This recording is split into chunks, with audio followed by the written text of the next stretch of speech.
Hello, what's up? What is a paperbark tree? They're also known as Melaleuca scientifically, is a genus of woody trees and shrubs that belongs to the eucalyptus family of Myrtaceae.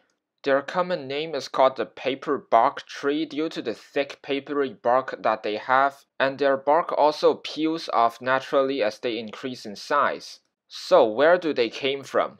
The entire genus is native to the coastal regions of Australia and southern New Guinea, where most species of them are found in subtropical and tropical lowlands. So in terms of taxonomy, their closest living relatives are the trees in the genuses of Eucalyptus and Corymbia, which are also native to Australia and southern New Guinea, where they both share a really similar growth habit and reproduction habit. Well, the biggest difference is that eucalyptuses are typically quite long-lived trees. They can live for several centuries once the conditions are right. But Melaleucas, on the other hand, they are relatively short-lived.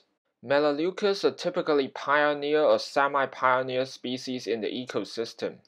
And much like eucalyptuses, Melaleucas are well known for their ability to resist wildfires. They are highly adapted to an ecosystem that has a lot of wildfires as a result of seasonal droughts. In terms of the morphology and the reproduction habits of the plant, these are the flowers of the Melaleuca tree. The flowers are typically monoecious and they are pollinated by flying insects. That, as you can see, the stigmas and stamens are highly exposed, and you don't typically see the petals on the flowers because just like the eucalyptuses, they fall right off the plant as soon as the flower is opened. In terms of the fruits of the plant, they are typically seed capsules or seed pods that they contain a lot of seeds inside, and they would open naturally once it's ripened. The seeds are actually tiny, they are usually smaller than grains of Sahara sand, and they are meant to be spread and distributed by the wind instead of any animals.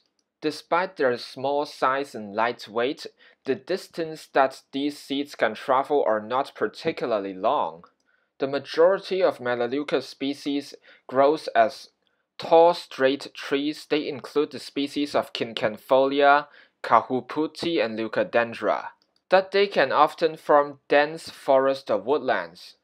A minority of them are actually multi-stem shrubs, such as the species of Melaleuca armiaris, and they're often found on dry shrublands that has got really fast-draining soils.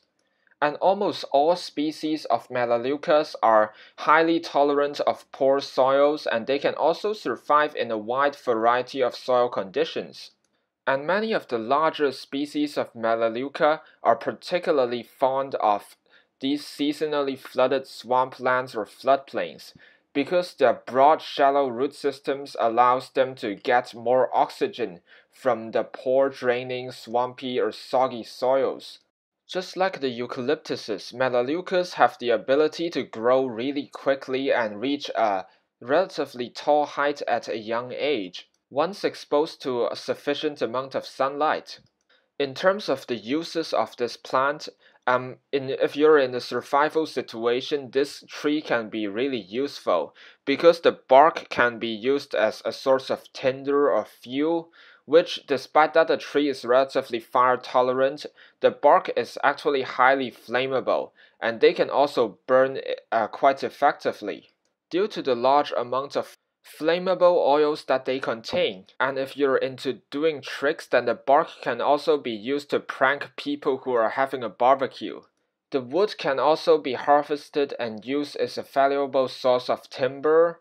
These trees also stores a lot of water inside their tree trunks, which are safe for humans to drink, and the product of tea tree oil is also came from this plant. And that is one of the reasons why these trees are so widely cultivated.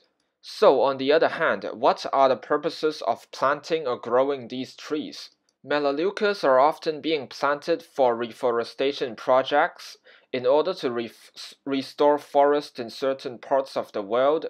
They are also being planted as trees for providing shade in public or private areas, and they are also being planted as tall hedge plants or windbreak trees, Because they are relatively easy to cultivate and they also grow really quickly, this tree is kind of overused in some parts of the world.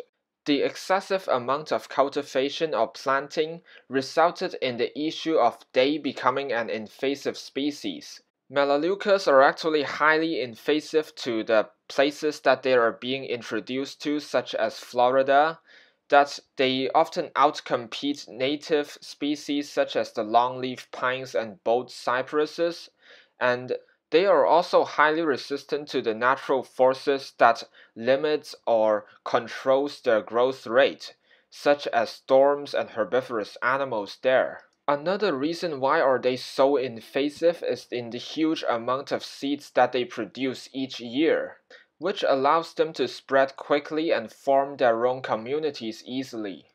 And it is also not difficult for their seeds to germinate at all. So nowadays, the environmentalists are trying to remove the Melaleucas that are growing outside of their native habitats. Melaleucas are also not great for the places that they are introduced to because they don't typically provide nesting areas for birds or other wildlife. So to sum up this video, Melaleucas are without doubt a really useful tree to humans, and they are also hugely important to the native ecosystem of Australia and Southern New Guinea, but the unrestricted uses or cultivation of this plant can also lead to some really serious environmental issues out there. Well, the nature of this plant is also known for being quite aggressive and unfriendly. So once again, thank you for watching. I wish you enjoyed this video and you can learn from it.